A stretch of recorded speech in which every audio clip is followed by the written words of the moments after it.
2017 metais, balandžio 19 dieną, pirmą kartą užlipu ant scenos open mic'e. Ir nuo tos dienos iki dabar vis dar lipu. Su pertraukom, aišku. Ir neatsimenu, kada žiūrėjau paskutinį kartą tą savo pirmo stand-upo įrašą. Turbūt ir bus 2017. Ir dabar praėjus 7 metam bandysiu pažiūrėti tą įrašą kartu su jumis. Labai nenoriu.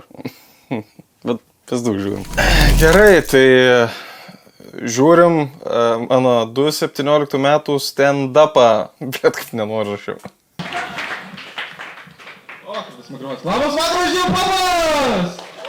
Plojimo! Šiaip iš tikro, kaip Paulius ir minėjo, esu Marius ir iš tikro, kadangi šiek tiek jaudinas, tai susikviečiu, kiek draugų turiu ir iš tikro vieninteliai, kurie atėjo, tai šitie du ir aš jų nepažįstu.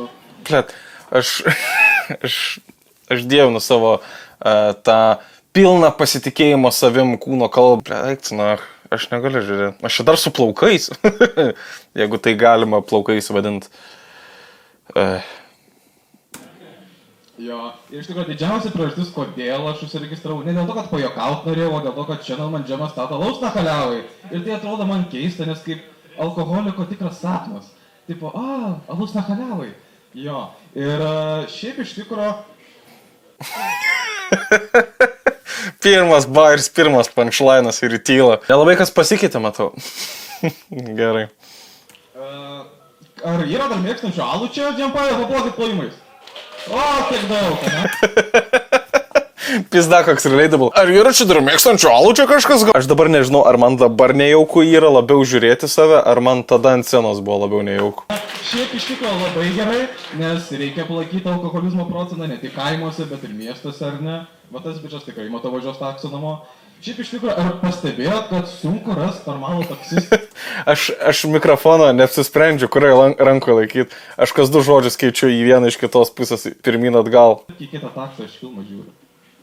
Maždaug, blet, seni, tu ir turi laukti, kol aš įlipsiu į taksą, nes tu ir važiuoji Šilainių plentą, kol aš įlipu į taksą ir tu baigi filmą žiūrėti. Net, man rodos, greičiau per pisti reikia važiuojant link tūso, kol laukia taksisto. Nežinau, iš tikrųjų.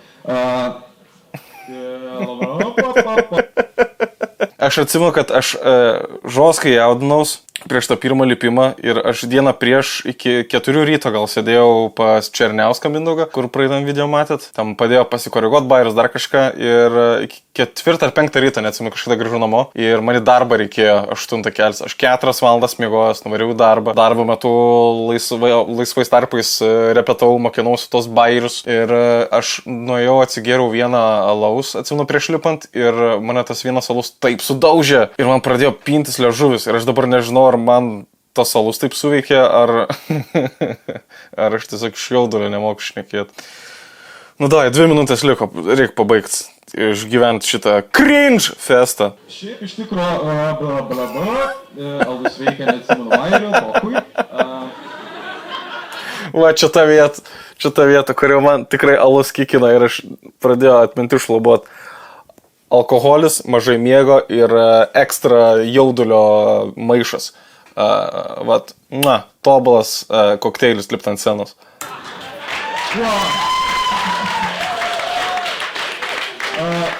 Šiaip per visą setą aš daugiausiai plojimų gau už tai, kad aš pripysęs ir bairių neatsimenu, o ne iš bairių mano žvengiu. Iš tikrųjų, darbe skaičiau straipsnį, tai yra laisvalaikiu, nes man patinka gauti algą, bendradarbiai supras.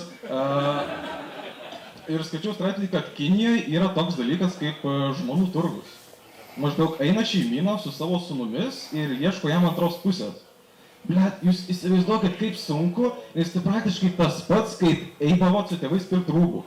Nes kad ir ką jūs įsirinksit, jūsų motina tai netiks. Pažiūrėk, gal įmam šitą. Ne, tu ištampysiu namės ir vieną nešiosi. O žiūrėk, įmam šitą. Mama, jis senė. Ant išaugimo.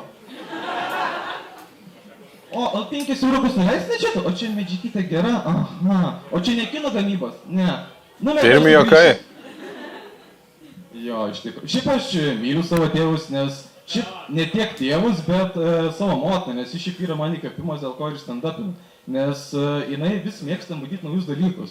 Nes jis šiaip nuo ilgo laiko, kiek aš ją pažįstu, nežinau, nes gal įvaikintas, bet Jis šiaip yra tvarkinga, pareiginga, miela, nu, točna Mary Poppins. Ir žinau, kad jinai iki šiol neišmoks kompo naudotis, bet aš ją išmokiau keiktis. Nu, vieną žodį, bet niekada negalvojau, kad bus mano pati geriausia diena, kai aš išgirsiu motiną šitą sakinį, kada parsivesim marčią namo. Lokat! Ačiū draugai!